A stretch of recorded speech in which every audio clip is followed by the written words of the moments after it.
এক ভাই প্রশ্ন করেছে, স্ত্রী সহবাস করার পর 2 বার সহবাস করার নিয়ম কি?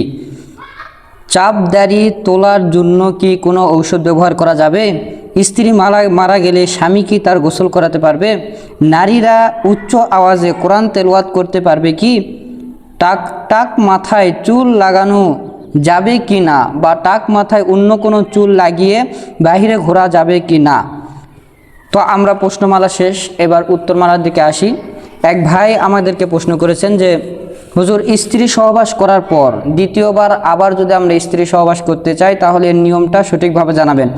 এর নিয়মটা দেখেন, স্ত্রী সহবাস করার পর দ্বিতীয়বার যদি আপনি স্ত্রী সহবাস করতে চান তাহলে রাসূলের সুন্নাহ অনুযায়ী আপনাকে দ্বিতীয়বার স্ত্রী সহবাস করার জন্য নতুন করে সুন্দরভাবে হাত পা ধুতো করার পরে, লজ্জাস্থানকে ধুতো করার পরে সুন্দর করে উজু করিয়া এরপরে আপনি সহবাস করতে পারবেন।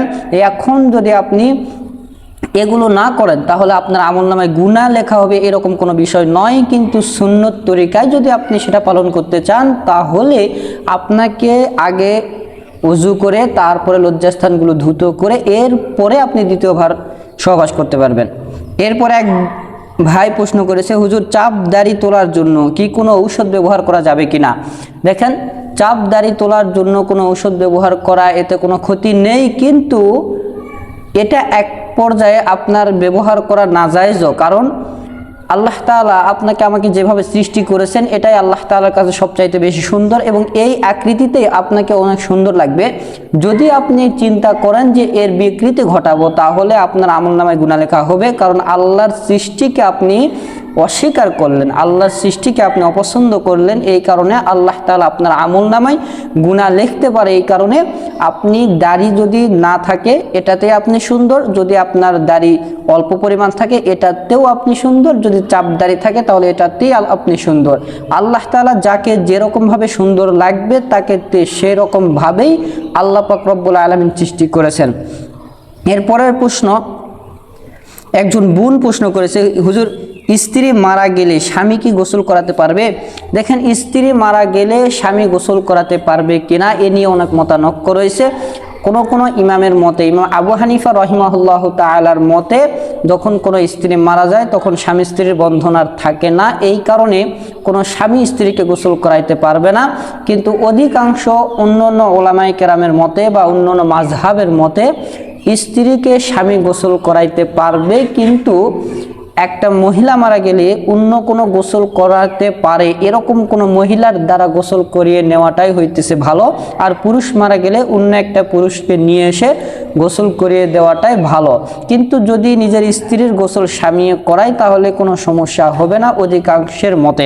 এরপরের প্রশ্ন, একজন মহিলা প্রশ্ন করেছে, হুজুর, নারীরা উচ্চ আওয়াজে কোরআন তেলাওয়াত করতে পারবে কিনা? দেখেন, নারীরা উচ্চ আওয়াজে কোরআন তেলাওয়াত করতে পারবে, কিন্তু সেটা হইতেছে ঘরের ভেতরে বা আপনার স্বামীর সামনে, আপনার পিতামাতার সামনে, আপনার ছেলেমেয়ের সামনে। কিন্তু আপনি উচ্চ আওয়াজে কোরআন তেলাওয়াত করতেছেন, এর দ্বারা আপনার পাশের বাড়ির কোনো পর পুরুষের কানে আপনার গলার সাউন্ড বা আওয়াজটা চলে যাচ্ছে, আপনার কণ্ঠটা তার কানের ভেতরে চলে যাচ্ছে, এই কারণে সে আপনার বিষয়ে কোনো কুমন্ত্রণা ধারণা করতে পারে।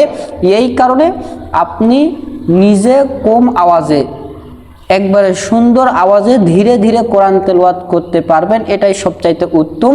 কিন্তু যদি আপনার বাড়িতে কেউ না থাকে, আপনার স্বামী, সন্তান, বাবা মা ব্যতীত, আর আপনার গলার আওয়াজ অন্য কোনো পরপুরুষের কাছে যাওয়ার পরিমাণ কোনো সন্দেহ নেই, তাহলে আপনি উচ্চ আওয়াজে পড়তে পারবেন, কোনো সমস্যা নেই।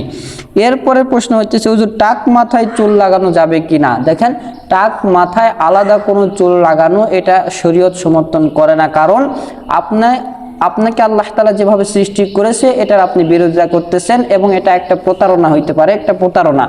আপনি আলগা একটা চুল লাগিয়ে বিয়ে করতে গেলেন, নিজে বিয়ে করার সময় সে মেয়ে আপনাকে দেখলো যে আপনার মাথায় চুল আছে, কিন্তু বিয়ের পর দেখলো আপনার মাথায় চুল নাই, এরকম প্রতারণা হইতে পারে।